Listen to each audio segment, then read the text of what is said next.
السلام عليكم ورحمة الله وبركاته. إن الحمد لله نحمده ونستعينه ونستغفره ونؤمن به ونتوكل عليه ونعوذ بالله من شرور أنفسنا ومن سيئات أعمالنا. من يهده الله فلا مضل له ومن يضلل فلا هادي له ونشهد أن لا إله إلا الله وحده لا شريك له. أما بعد فأعوذ بالله من الشيطان الرجيم.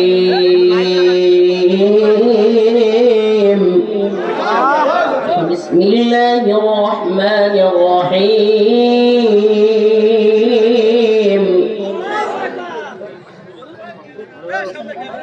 يا أيها الذين آمنوا لا تتخذوا اليهود والنصارى أولياء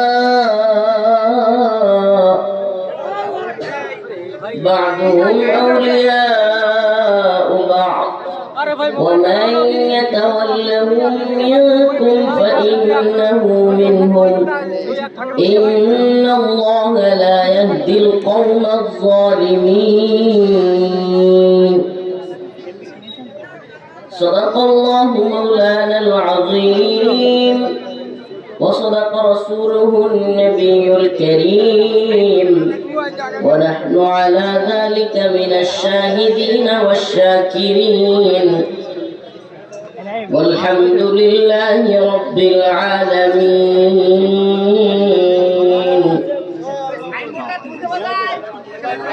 ফরিদপুর তরুণ blood ফাউন্ডেশনের উদ্যোগে 3 দিন ব্যাপী তাফসীরুল কোরআন মাহফিলের সম্মানিত উলামায়ে কেরাম, মুরব্বিয়ানে আযম, প্রিয় যুবক ভাইরা, স্নেহের ছোট ভাইরা, পর্দানিশীল শ্রদ্ধেয় মা ও বোনেরা, আল্লাহ রাব্বুল আলামিনের দরবারে অসংখ্য অগণিত শুকরিয়া যে মহান রব্বুল আলামিন আপনাকে আমাকে কোরআন সুন্নাহ থেকে কিছু কথা বলবার এবং শুনবার জন্য এত সুন্দর মনোরম পরিবেশ তৈরি করে দিয়েছেন। সেই জন্য অন্তঃস্থল থেকে কালিমাতুশ শুকর আদায় করে স্বতঃস্ফূর্ত আওয়াজ করে বলে আলহামদুলিল্লাহ। এই লাল শার্টওয়ালারা, এই ভলান্টিয়ার গ্রুপ লাল শার্ট, তোমরা একটু কথা কম বলবা, একটু আস্তে করে সবাই বসে যান আর কথা কম বলবেন। দেখেন, আমি আরো অনেক আগে আসতাম, আমি আরো অনেক আগে আসতে পারতাম, কিন্তু আজকে হেফাজতে ইসলাম বাংলাদেশের মহাসমাবেশ ছিল, যেখানে শরীক হওয়ার কারণে আমার আসতে দেরি হয়েছে এবং শরীর প্রচন্ড ক্লান্ত। কালকে এসেছি বাড়ি থেকে, নেত্রকোনা থেকে, ঠিকমতো ঘুম নাই, গোসল নেই, আজকে ঠিকমতো খাওয়া নাই। এই জন্য অনেক বড় জার্নি, 600-700 কিলোমিটার আমাদের বাড়ি নেত্রকোনা থেকে আপনাদের এলাকাটা অনেক দূর, যে কারণে অনেক কষ্ট হয়ে গেছে। সারাদিন হেফাজতে ইসলামের মহাসমাবেশে ছিলাম, তারপরেও এত দূরের সফর আপনাদের সামনে শরীক হয়েছি। আসলে প্রচন্ড কষ্ট লাগতেছে, ঘুম ধরতেছে। সারাদিনের ক্লান্তি শেষে প্রচন্ড ক্লান্ত হইলে শরীরের মধ্যে এক ধরনের চলে আসে, এত ক্লান্তি লাগতেছে, মনে করছে শুয়ে যাই। তো তারপরেও মানুষ অপেক্ষা করে। আমি না করে দিছিলাম কমিটিকে যে যেহেতু হেফাজতে ইসলামের মহাসমাবেশ 3 তারিখ, আমার 3 তারিখ বাদ দিয়া পরবর্তীতে বলে হুজুর প্রচারণা হয়ে গেছে অনেক কিছু, তখন বাধ্য হয়েই আজকে ঠিক রাখতে হলো, কিন্তু কষ্ট হয়ে গেছে চরম। এই জন্য খাস করে দোয়া করবেন। একটা বিষয় কি, আমরা যে কারণে কথাগুলো বলতেছি, আজকে যে বিষয়গুলো আমাদের চোখের সামনে, 6টা মাস হয় নাই মাত্র, তো আগস্টের পরে কয় মাস হলো? এখন হলো এপ্রিল, না এপ্রিল মাস, আজকে হলো মে মাসের 3 তারিখ। August, September, October, November, December, January, February, March, April, May, 10 মাস চলে। এখনো তো এক বাচ্চার বয়স হইল না। 10 মাস 10 দিন অন্তত না বাচ্চা মায়ের পেটে থাকে। তো এক বাচ্চা মায়ের পেটে থাকার বয়সে তো এই সরকারের হইল না। এখনই যে দ্রবিসন্ধি শুরু হয়েছে, যেই জাতীয় আন্তর্জাতিক চক্রান্ত এদেশের জনগণকে নিয়ে শুরু হয়েছে, এটা এক কঠিন বিষয়। আমরা 16 বছর অনেক জুলুমের শিকার হয়েছি। 16 বছর আমরা অনেক কষ্ট করেছি।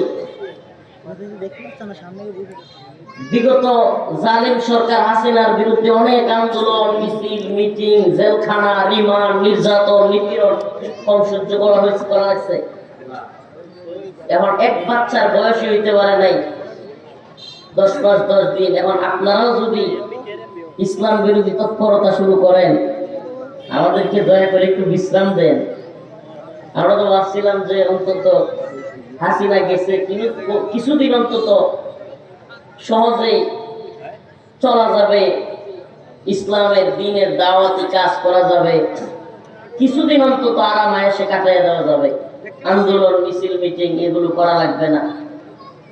কিন্তু পরিস্থিতি যা তৈরি হয়েছে, এক বিশাল ষড়যন্ত্রের অংশ আমরা হয়ে গেছি প্রিয় মুসলিম উম্মাহ।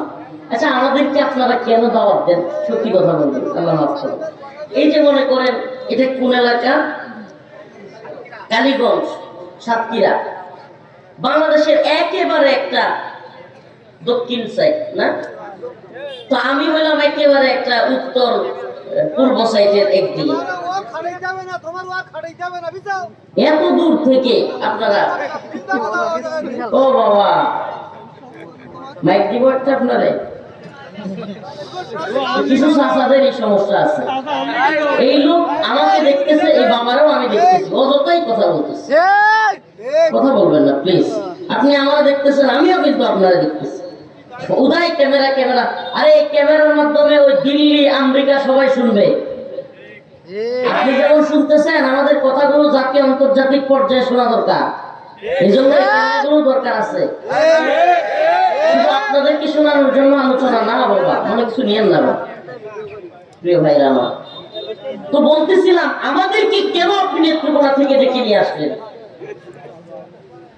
এই সাতক্ষীরায় কি আলেম ওলামা নাই? কোরআন সুন্নাহ তারা জানে না? কথা বলেন না, জানে কি না? আলেম ওলামা নাই? অনেক আলেম ওলামা আছে, ভালো খতিব আছে, ভালো মুহাদ্দিস আছে, প্রত্যেক জেলায় আলহামদুলিল্লাহ বাংলাদেশে আছে।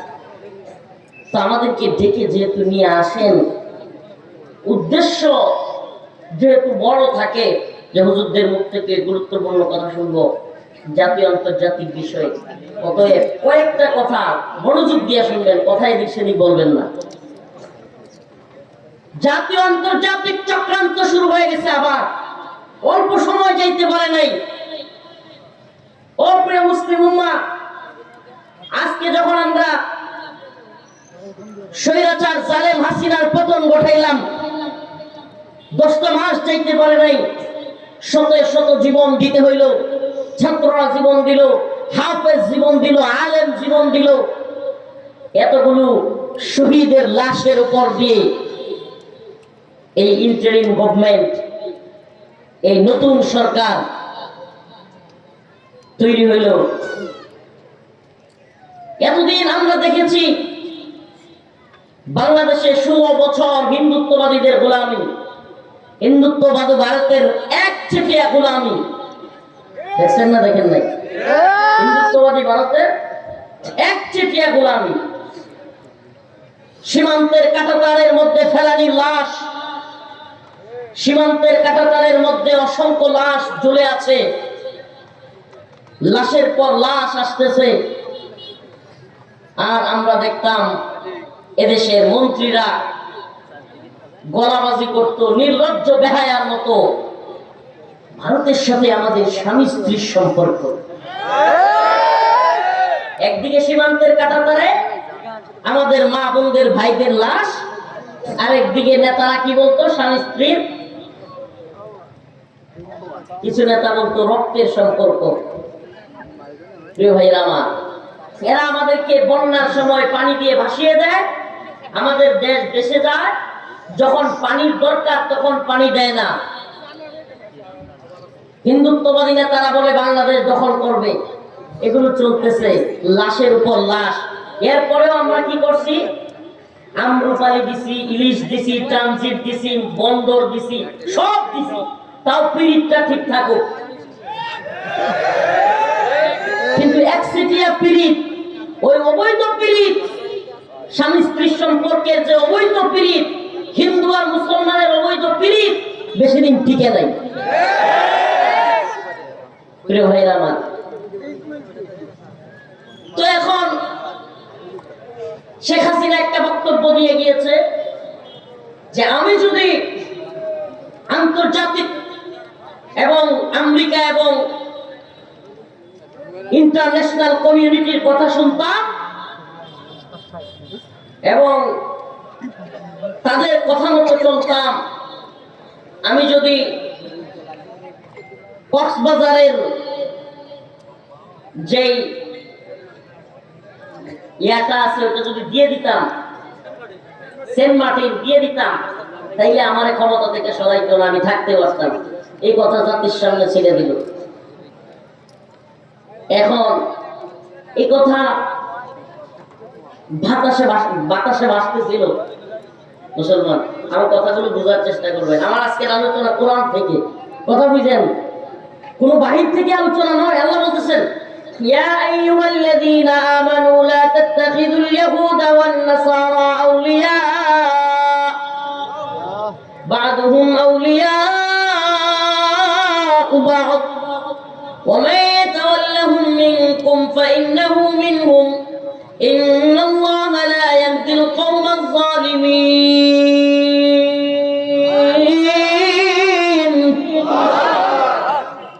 আল্লাহ রাব্বুল আলামিন বলেন, ইয়া আইয়ুহাল্লাযীনা আমানু, হে ঈমানদাররা, লা তাত্তাখিযুল ইয়াহুদা ওয়ান নাসারা আউলিয়া, তোমরা ইহুদি খ্রিস্টান কিংবা কাফের মুশরিকদেরকে, লা তাত্তাখিযুল ইয়াহুদা ওয়ান নাসারা আউলিয়া, বন্ধু বানায়ো না, অন্তরঙ্গ বন্ধু, পীড়িতের বন্ধু বানায়ো না। কে বলে? কে বলে? তোমরা কাফের মুশরিকদেরকে পীড়িতের বন্ধু বানায়ো না। কে বলে? কোরআন থেকে কথা বলতেছি। আগেই বলেছি, নামাজের বয়ান, রোজার বয়ান, হাদিসের বয়ান, নামাজের বয়ান, রোজার বয়ান, যাকাতের বয়ান আঞ্চলিক উলামায়ে কেরামের কাছ থেকে শুনে নেবেন। আর অনেক দায়িত্বশীল আছে, শুনে নিয়েন, সব করবেন। আমাদেরকে নামাজ অবশ্যই দরকার, নামাজ ফরজ, নামাজ আপনাকে আমাকে পড়তেই হবে, বাধ্যতামূলক। মান তারাকা সালাতান ওয়াহিদান মুতাআম্মিদান ফাকাদ কাফারা, যে ব্যক্তি একত্ব নামাজ ইচ্ছাকৃত ছেড়ে দিল সে কুফরি করলো। নামাজ ছাড়া যাবে। কিন্তু আমরা আলোচনা করে যাই, অনেকে বলে কি আলোচনা করলো, কি কয়ে গেল, তো নামাজের কথাও তো কইল না। আমি বলি, বেটা, নামাজের কথা আলোচনার দরকার কি? নামাজ তো আল্লাহ ফরজ করছে। ইসলামী শরিয়া থাকলে তোর পাছায় বাড়ি দেওয়া হতো, নামাজের কোনো আলোচনা চলতো না। এখন আমরা যখন জাতীয় আন্তর্জাতিক বিষয়গুলো ধরাই দিই, যেগুলো কেউ বলে না, তখন কিছু সমালোচক তৈরি হয়। হুজুর এত দূর থেকে আইসা কি আলোচনা করে গেল? রাজনৈতিক বয়ান। তো রাজনীতি, জাতীয় আন্তর্জাতিক চক্রান্ত যদি উম্মাহকে নিয়ে হয়, এ জাতিকে নিয়ে হয়, এ জাতিকে যদি ফিলিস্তিনের মতো, গাজার মতো নিষ্পেষিত করবার চক্রান্ত হয়, কাশ্মীরের মতো দখল করবার চক্রান্ত হয়, আর আমরা যদি এই হাজার হাজার লাখ জনতার সামনে প্রকাশ না করি, আল্লাহর কাছে জবাব দিতে হবে কি হবে না? এই মুহূর্তে এসে নামাজের বয়ান করাও কিতমানে ইলমের অংশ। ইন্নাল্লাযীনা ইয়াকতুমুনা মা আনজালনা মিনাল কিতাব ওয়াল হুদা মিন বা'দি মা বায়্যানাহু লিন-নাস বিল কিতাব উলাইকা ইয়ালআনুহুমুল্লাহ ওয়া ইয়ালআনুহুমুল লাঈনুন। আল্লাহ বলেন যে আমার কোরআন, আমার কিতাবে আমি যা যা বলছি, বয়ান করার পরে, ব্যাখ্যা করার পরে, এইটা যারা কিছু পকেট আর পেটের দান্দার জন্য কিংবা ভয়ে কিংবা যে কোনো কারণে লুকায় ফেললো, উলাইকা ইয়ালআনুহুমুল্লাহ, এরা আমি আল্লাহর পক্ষ থেকে লানত-প্রাপ্ত, নাউযুবিল্লাহ। তো আমরা কি শুধু নামাজের বয়ান করব নাকি কোরআন মুসলমান কাকে বন্ধু বানাবে, কাকে শত্রু বানাবে, আমেরিকাকে কি বন্ধু বানাবে কিনা, পশ্চিমকে বন্ধু মনে করবে কিনা, চীনকে বন্ধু মনে করবে কিনা, রাশিয়াকে মুসলমান বন্ধু মনে করবে কিনা, ভারতকে বন্ধু মনে করবে কিনা, এটা কোরআনে বলে দেওয়া আছে। সেই কথাগুলো বলা দরকার না দরকার নেই? আজকে আমরা কি দেখছি, এই বাবারা আমার কথা বুঝতেছেন? কষ্ট হচ্ছে? আচ্ছা, একটা বিষয়ের বিরোধিতা করে নেই। এত সুন্দর আয়োজন, মাশাআল্লাহ, খুব সুন্দর, ভালো লাগছে, আলহামদুলিল্লাহ। শুকরিয়া যারা আয়োজন করেছেন তাদেরকে। সুন্দর একটা আয়োজন, খোলা মাঠে, এত সুন্দর মজমা। আগে ভালো জিনিসের ক্রেডিট দিয়ে নিলাম। এবার যে কাজটা আপনাদের এদিকে আসলে সবচেয়ে বড় সমস্যা, পোস্টারের মধ্যে ছবি দিয়ে দেন। রফিকুল ইসলাম মাদানির কি ছবি দিয়েছিল? এই হারাম কাজটা করার দরকারটা কি? এই অযথা প্রিন্ট ছবি, মোবাইলের ছবি। ছবি 3 প্রকার। এখন আমি ওই দিকে আলোচনায় যেতে পারবো না, এটা আমার ইস্যু না। ছবি, ছায়া, ছায়া ছবি। ছবি কয় প্রকার? ছবি, ছায়া, ছায়া ছবি। এক একটা ভিন্ন ভিন্ন ধরন আছে। এগুলো এক একটা মাসআলা এক এক রকম। এখন এই লম্বা সময় নাই মাসআলা দেওয়ার বা আলাদা আলাদা এগুলো বিস্তারিত তাফসীর করার। কিন্তু এই যে প্রিন্টিং ছবি, এটা জায়েজ নাই। উলামায়ে কেরাম একমত, কোনো প্রয়োজন নাই এটা। আল্লাহ পাক আমাদের বুঝার ও আমল করার তৌফিক দান করে, বলেন আমিন। তো যে আলোচনা করতেছিলাম, আমরা কাকে বন্ধু বানাবো? আল্লাহ বলতেছেন, ওয়ালান তারদা আনকাল ইয়াহুদ ওয়ালান নাসারা হাত্তা তাত্তাবি'a মিল্লাতাহুম। তোমাদের প্রতি ততক্ষণ পর্যন্ত কাফের মুশরিকরা তোমাদের প্রতি সন্তুষ্ট হবে না। ওয়ালান তারদা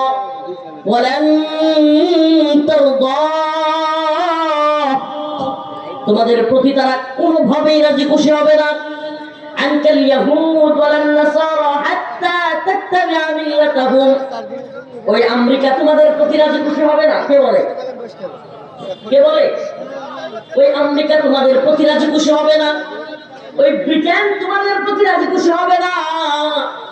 ওই ইসরায়েল তোমাদের প্রতি রাজি খুশি হবে না। হাত্তা তাত্তাবি'a মিল্লাতাহুম, যতক্ষণ পর্যন্ত না তারা বুঝবে তুমিও তাদের দলের লোক। আমার কথা কি শুনতেছেন? যতক্ষণ না তারা বুঝবে যে এই লোকটা আমাদের দলের, এই লোকটা ইসলামপন্থীদের দলের না, এই লোকটা আমাদের দলের, এই লোকটা আমাদের কথায় উঠবে, আমাদের কথায় বসবে। আমরা যদি বলি সে ইসলাম ছেড়ে দিবে, তার ঈমান ছেড়ে দিবে, আমাদের পক্ষে থাকবে, তখনই তারা আপনার প্রতি রাজি খুশি হবে। এখন সেন্ট মার্টিনের বক্তব্য যখন শেখ হাসিনা বলছে, আওয়ামী লীগ খুব খুশি হয়ে গেছে। হুজুর, আগে তো বিশ্বাস করেন নাই, এখন তো মানবিক করিডোরের নামে মায়ানমার দিয়া বাংলাদেশ থেকে মানবিক করিডোরের নামে আমেরিকা এই অঞ্চলে যুদ্ধ করবার জন্য ঘাঁটি গাড়ার ষড়যন্ত্র করতেছে। এবং এই মানবিক করিডোরের আবেদনের জন্যই জাতিসংঘ মহাসচিব কিছুদিন আগে রোহিঙ্গা ক্যাম্পে এসেছিল। হ্যাঁ, এখন আমেরিকা ঢোল বাজায়, আওয়ামী লীগ ঢোল বাজায়, খুব আমাদের নেত্রী ঠিক হয়েছিল। প্রিয় ভাইরা আমার, বন্ধুগণ আমার, আমরা যারা বিরোধিতা করেছিলাম এদেরকে বলে কি হুজুর এখন বুঝছেন? আমি বলি শোনো ভাই, এ আম্মা দলান্দ, শোনো, ভারতের কাছে বিক্রি করে দেওয়ার কারণে দেশ, আমরা হাসিনার বিরুদ্ধে দাঁড়িয়েছিলাম, মোদির বিরুদ্ধে দাঁড়িয়েছিলাম। এখনো যদি কেউ আমেরিকার কাছে দেশ বিক্রির ষড়যন্ত্র করে, প্রয়োজনে আবার ফেলে যাব, আল্লাহ না করুক আবার রিমান্ডে যাব, কিন্তু মুসলমানদের ভূমি, 1 ইঞ্চি ভূমি কোন আমেরিকার এজেন্ডা বাস্তবায়নের জন্য দিতে দেব না, না, না, ইনশাআল্লাহ। আমরা যেমনি ভাবে হিন্দুত্ববাদী ভারতের দালালি করি নাই, হাসিনা বন্দর দিয়েছে, হাসিনা আমরুপালি দিয়েছে, ইলিশ দিয়েছে, ট্রানজিট দিয়েছে। এই যে যশোর থেকে পদ্মা হয়ে রেল লাইন, কি মনে করছেন আপনাদের সুবিধার জন্য? ভারত থেকে যেন, পশ্চিমবঙ্গ থেকে যেন ট্রেনের মাধ্যমে বাংলাদেশ পুরাটা পার হয়ে সেভেন সিস্টারে যেন ট্রেনের মাধ্যমে অস্ত্র যাইতে পারে, সেভেন সিস্টারে যেন গোলাবারুদ যাইতে পারে, সেভেন সিস্টারে যেন ভারতীয় সেনাবাহিনী বাংলাদেশের ট্রেন দিয়ে যাইতে পারে। এই জন্য এই প্ল্যান, এটা বিরাট বড় প্ল্যান। প্রিয় ভাইরা আমার, এই কথাগুলো আপনাদের কাছে বলার জন্য আমরা অনেক দুঃখিত আছি। এই কথাগুলো বলবার জন্য, জাতিকে বোঝানোর উদ্দেশ্য। কেন বুঝাবো? যে হুজুর আমরা গ্রামের মানুষ, এই অঞ্চলের মানুষ বুঝলে কি হবে? কি মনে করছেন পৃথিবীর ইতিহাস পাল্টে দেওয়ার জন্য লক্ষ লক্ষ মানুষের প্রয়োজন হয় না। যুগ জামানা পাল্টে দিতে লক্ষ লোকের প্রয়োজন হয় না। যদি এখান থেকে কিছু যুবক তৈরি হয়ে যায় যে এরাই প্রয়োজনে এই অঞ্চলের সমস্ত জাতীয় আন্তর্জাতিক চক্রান্ত নস্যাৎ করে দেওয়ার জন্য, প্রয়োজন হলে দ্বীনের জন্য শাহাদাতের নজরানা পেশ করে দাঁড়ায় যাবে, আমরা সেই তামান্না লালন করি। ষড়যন্ত্র চলছে। এই ষড়যন্ত্র, যে ষড়যন্ত্রের কারণে আমি আজকে সেই সূরাতুল মাইদার 52 নম্বর আয়াত কারিমা তিলাওয়াত করেছি, ষড়যন্ত্রটা হলো মানবিক করিডর। কি করিডর?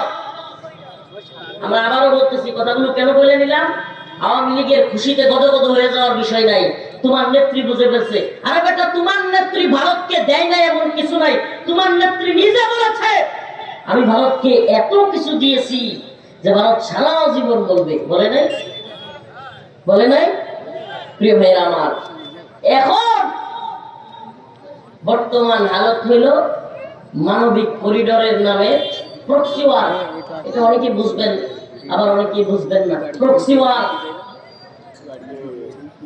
মায়ানমারে যে যুদ্ধটা আপনারা দেখতেছেন, মায়ানমারের যুদ্ধ কিন্তু ত্রিমুখী যুদ্ধ। এক, মায়ানমারের জান্তা সরকার সেনাবাহিনীর। Number 2, Arakan army, Arakan army. Number 3, মুসলমানদেরও কিছু গ্রুপ আছে, আরসা কিংবা এরকম। আরসার প্রধান বর্তমানে বাংলাদেশের জেলখানায় আবু আম্মার জুনুনি। প্রিয় ভাইরা আমার, কেন কথাগুলো বলছি বুঝবার চেষ্টা করেন। এই যে যুদ্ধ, এই যে মায়ানমারের রাখাইন এবং এই অঞ্চলের যুদ্ধটা, এই যুদ্ধে অস্ত্র কিংবা রসদ কিংবা বিভিন্ন কিছু পাঠানোর জন্য বাংলাদেশ হইয়া একটা করিডোর দরকার। করিডোর মানে রাস্তা, একটা জায়গা দরকার। এই জায়গাটার বর্তমানে নীতিগত সিদ্ধান্ত এই সরকার কারোর সাথে কথা নাই, বার্তা নাই, অলরেডি তারা নিয়ে নিছে মানবিক করিডোর। নামটা কত সুন্দর, মানবিক করিডোর। শুনতে ভালো লাগে না? মানবিক, কেমন একটা মানবতা মানবতা ভাব। কিন্তু এই মানবতার আড়ালে এই ভূখণ্ডের মুসলমানদের জন্য অপেক্ষা করছে ভয়ঙ্কর ষড়যন্ত্র।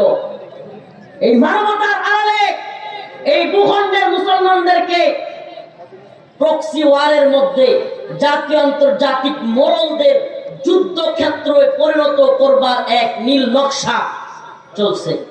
কি সেই নীল নকশা? এখান থেকে আমেরিকা আরাকান আর্মিকে সাপোর্ট করবে মায়ানমারের জান্তার বিরুদ্ধে, এবং আরাকান এবং বাংলাদেশের কিছু অঞ্চল নিয়ে আমরা যতদূর শুনছি তারা একটা নতুন রাষ্ট্র গঠন করবে। কল্পনা করা যায়? তাইলে কি এটা এই অঞ্চলের মুসলমানদের জন্য কল্যাণের হবে? আমার কথা কি বুঝতেছেন না? এই অঞ্চলের মুসলমানদের জন্য এটা কল্যাণের হবে? একটা কথা মনে রাখবেন, আমেরিকা যার বন্ধু তার শত্রু দরকার নাই। আমেরিকা যার বন্ধু তার কি দরকার নাই? আফগানে লক্ষ লক্ষ মুসলমানদেরকে আমেরিকা হত্যা করে নাই? ইরাকে হাজার হাজার মুসলমানদেরকে আমেরিকা হত্যা করে নাই? এত এত মুসলমানদেরকে পাইয়া এখন মায়ানমারের মুসলমানদের জন্য এত মায়া, এত দরদ। মার চাইতে মাসির দরদ বেশি হইলে ওই মাসির চরিত্র খারাপ।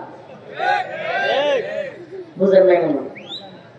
মানে আপনার বাবার জন্য আপনার খালার দরদ, খালা মাসি, মাসি মানে হলো খালা, আপনার বাবার জন্য আপনার মা চাইতে আপনার খালার দরদ বেশি, তাইলে বোঝা যায় খালার চরিত্র ভালো না। মার চাইতে মাসির দরদ বেশি হয়ে গেছে।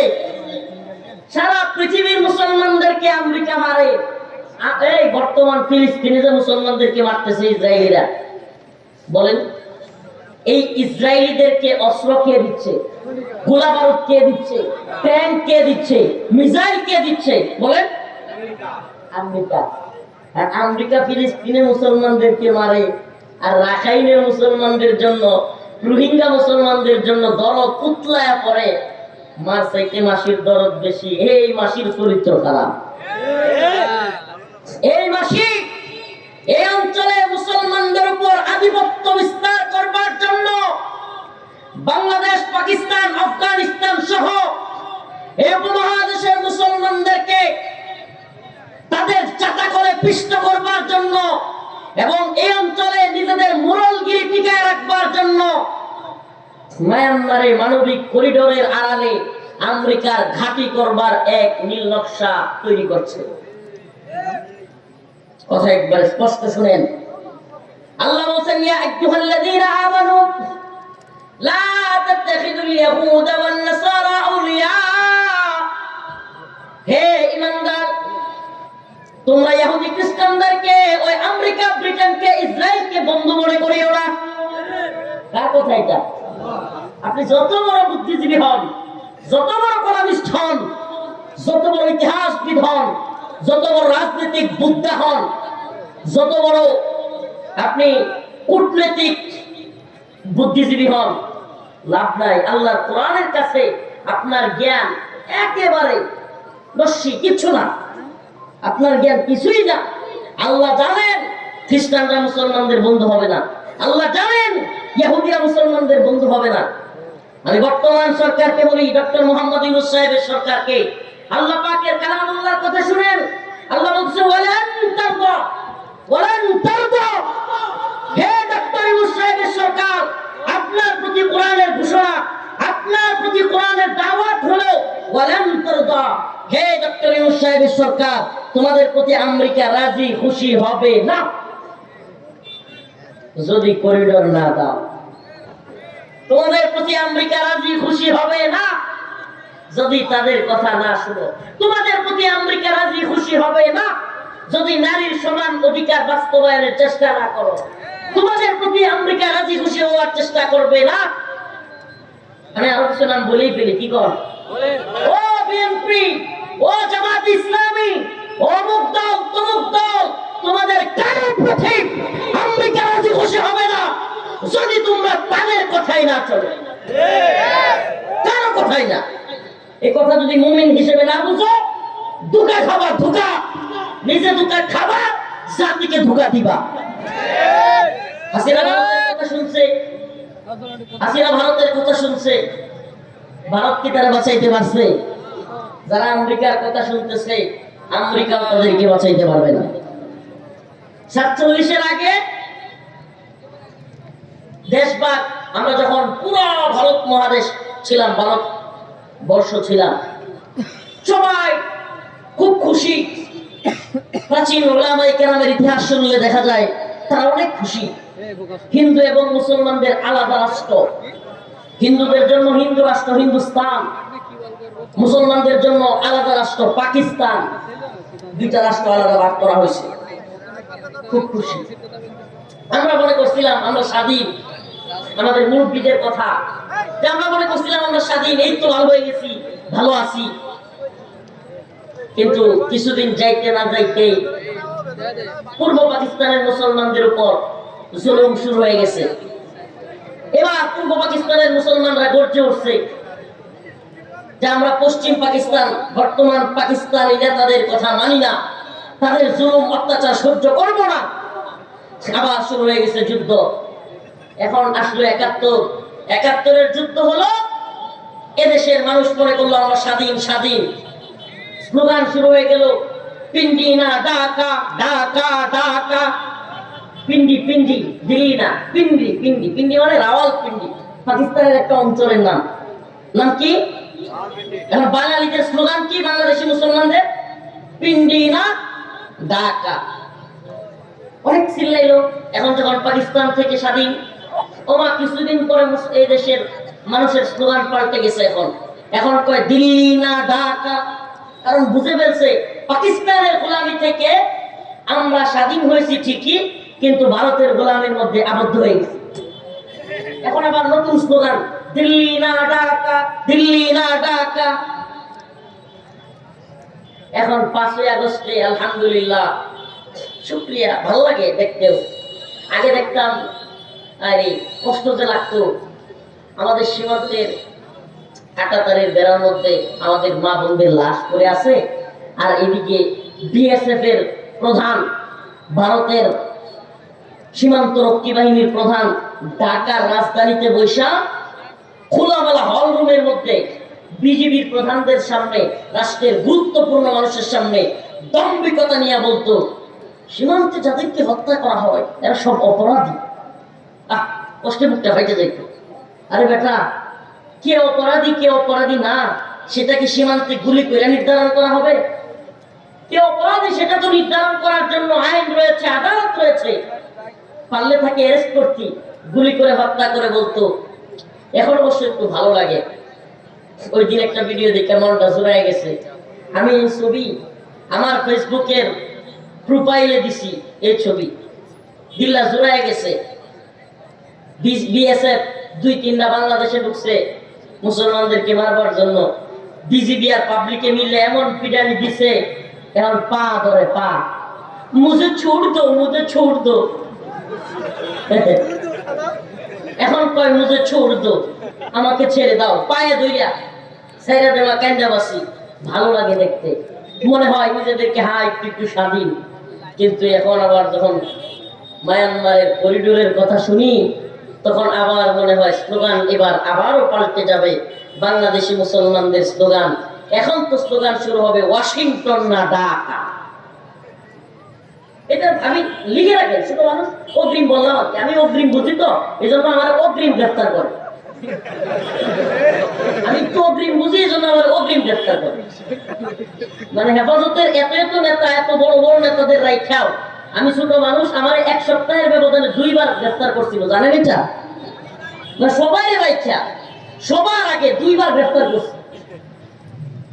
তো এই জন্য আগে ভাগে বলি, বাংলাদেশি মুসলমানদের একেবারে খুব কাছাকাছি দেখবেন যে স্লোগান পাল্টে গেছে, ওয়াশিংটন না ঢাকা স্লোগান শুরু হয়ে যাবে। তার মানে বোঝা গেল মনিব চেঞ্জ হয়েছে, গোলামগুলো একই রয়ে গেছে। আমার কথা মনে বুঝেন না? মনিব চেঞ্জ হয়েছে, প্রভু চেঞ্জ হয়েছে, কিন্তু গোলামগুলো একই রয়ে গেছে। আমরা এখনো গোলামের জিনজিরে আবদ্ধ। কখনো পাকিস্তানের গোলামি, কখনো ভারতের গোলামি, কখনো আমেরিকার গোলামি। গোলাম আমরাই, মনিব শুধু চেঞ্জ হয়েছে। আফসোস, আফসোস, এই স্বাধীনতা আমরা চাই নাই। স্বাধীনতা, প্রকৃত স্বাধীনতা হলো ঈমানের স্বাধীনতা। প্রকৃত স্বাধীনতা হলো কোরআনের স্বাধীনতা। প্রকৃত স্বাধীনতা হলো লা ইলাহা ইল্লাল্লাহর স্বাধীনতা। যে স্বাধীনতা বলে আমি আল্লাহকে মানি, আমি আল্লাহকে রব হিসেবে মানি, আমার জীবন বিধান, আমার সংবিধান হলো আল কোরআন।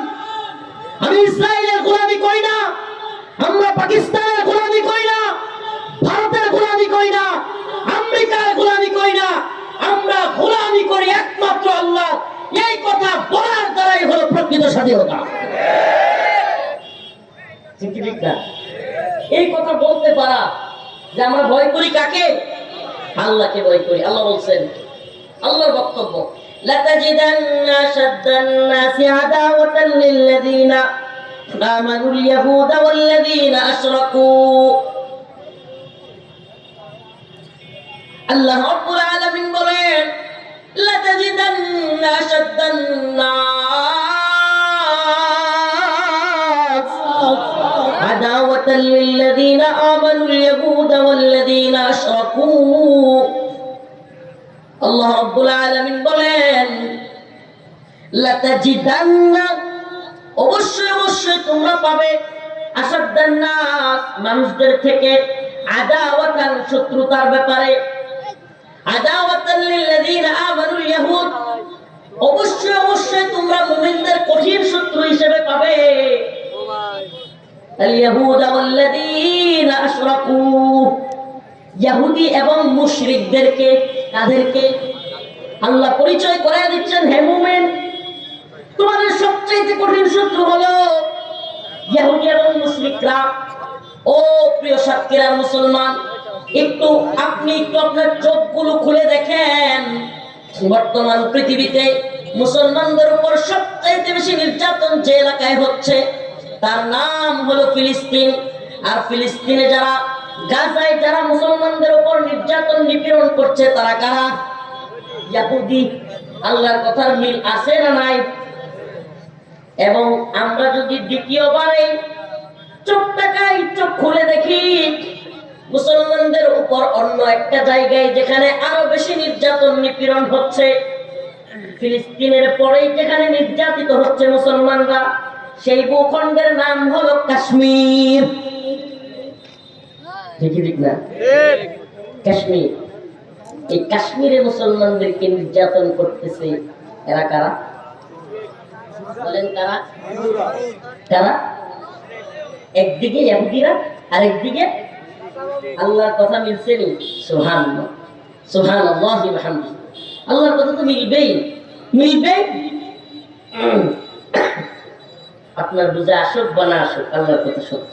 সুবহানাল্লাহ, এটার নাম ঈমান। আমার বুঝে আসুক বা না আসুক, আল্লাহর কথা কি সত্য, এটার নাম ঈমান। আল্লাহ বলছে তোমাদের কঠিন শত্রু ইহুদি এবং মুশরিকরা। দেখেন না 26 জনকে কে বা কারা হত্যা করেছে। এখন ভারতে বলতেছে ওরা আমাদের 26 জনকে মেরেছে, আমরা ওদের 260 জন মুসলমানকে হত্যা করব। বলেন, একবারের জন্য হিন্দুত্ববাদী নেতারা বলছে যে ভারতের 26 জন মারছে, পাকিস্তানের আমরা 260 জন মারবো? এটা বলে না। ওরা কি বলে?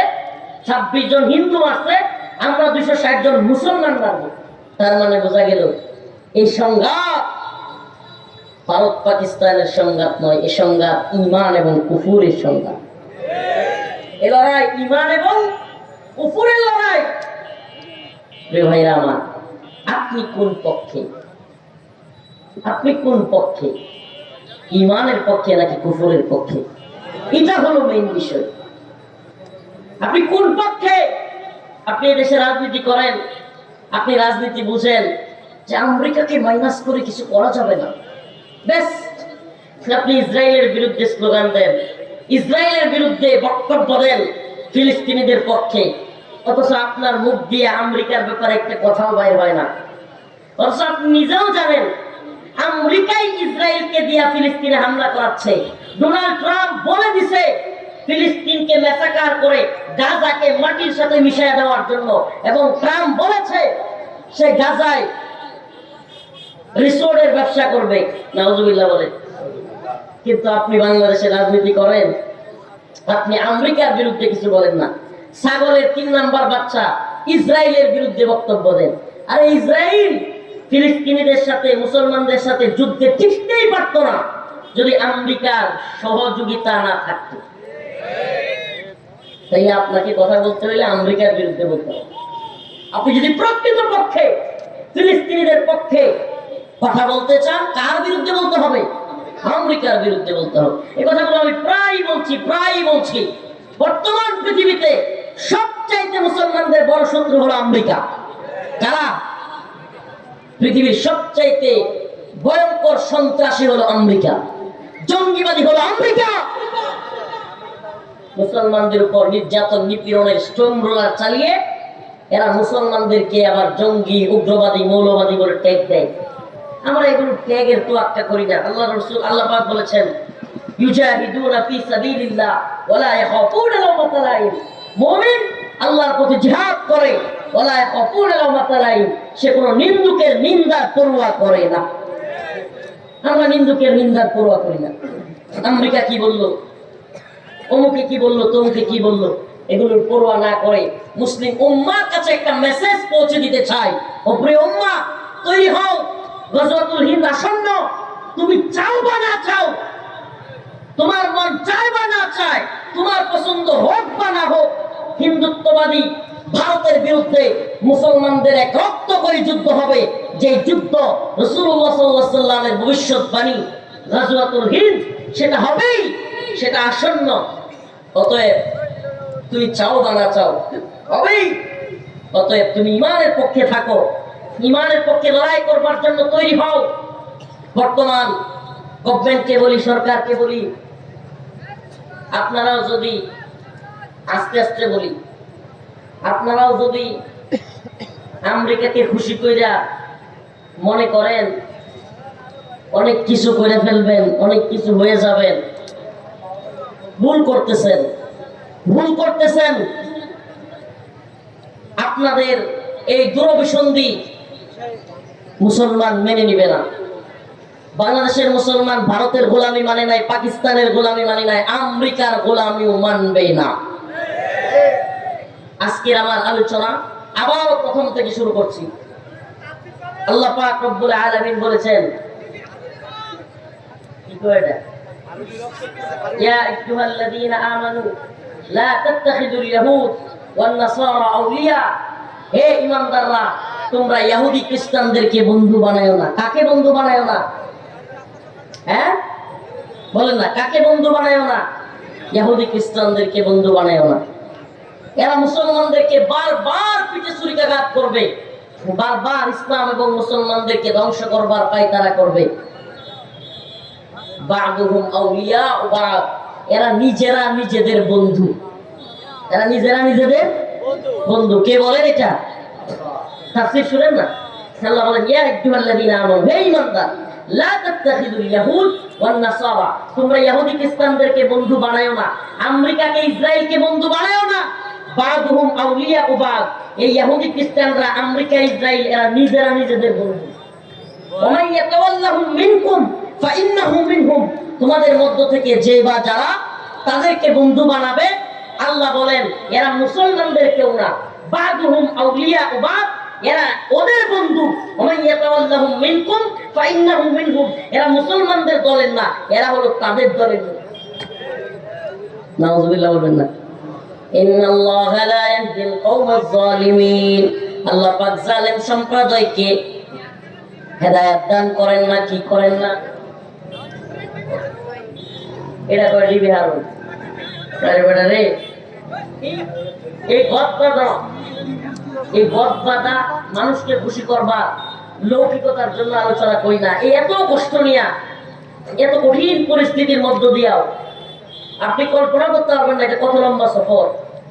নেত্রকোনা, একটু মোবাইল আছে তো এখন, একটু সার্চ দিবেন যে নেত্রকোনার পূর্বদলা থানা কত দূর, সেখান থেকে আপনাদের এখানে আসছি এই জাতিকে একটু সজাগ করার জন্য। আকাঙ্ক্ষা অন্তরের মধ্যে এটাই থাকে, জাতিকে একটু সজাগ করি, জাতিকে আগে ভাগে সজাগ করি, জাতি যেন বিপদে না পড়ে, দুর্দিনে বলতে না পারে আমাদেরকে কেউ বলে নাই, আমরা বলে যাচ্ছি।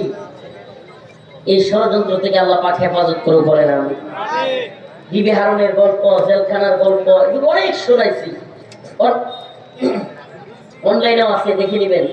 কিন্তু আমি যেটা বলতে চাচ্ছি, আরে আমরা যেই কারণে জুলুমের শিকার হইলাম, দেশ যেন কেউ বিক্রি করে দিতে না পারে, ভারতের কাছে যেন বিক্রি করতে না পারে, সেই একই কারণে যদি আবারও কেউ দেশের ভূখণ্ড, মুসলমানদের এই অঞ্চল নিয়ে ষড়যন্ত্র করে, আমরা কি তাদের ব্যাপারে চুপ থাকবো? চুপ থাকবো? অবশ্যই না। আল্লাহ পাক আমাদের সবাইকে বুঝার, আমল করার তৌফিক দান করুন।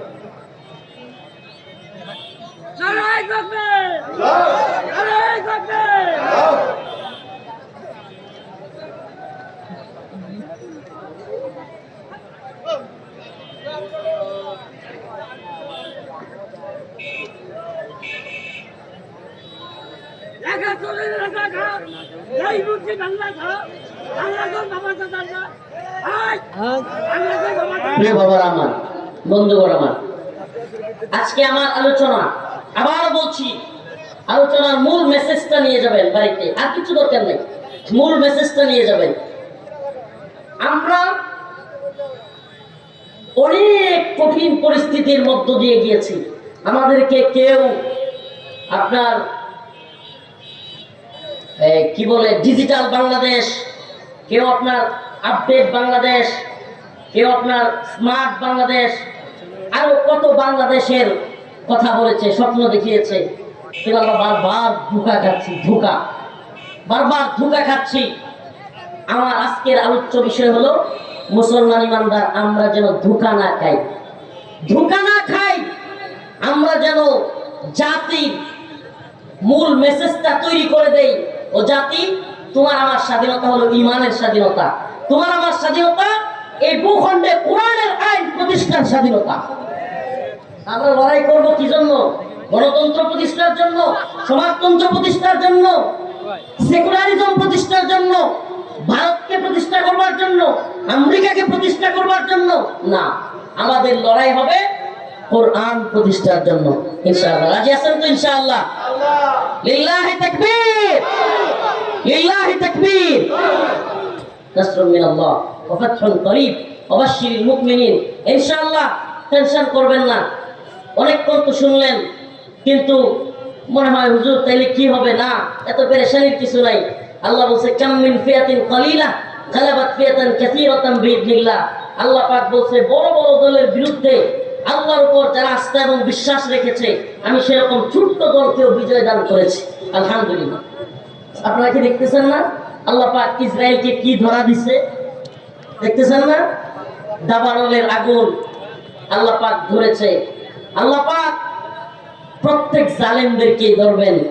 অতএব মুসলমানদের দরকার হলো নিজেদের ঈমানকে তৈরি করা, নিজেদেরকে এমন ভাবে তৈরি করা যে কোনো মুহূর্তে ময়দানে ডাক আসলে আমি যেন ঝাঁপায়া করতে পারি দ্বীন ঈমানের জন্য শাহাদাতের নজরানা নিয়ে। রাজি আছেন? ইনশাআল্লাহ রাজি আছেন? দ্বীনের জন্য, শাহাদাতের জন্য তৈরি আছেন? আসসালামু আলাইকুম ওয়া রাহমাতুল্লাহি ওয়া বারাকাতুহু।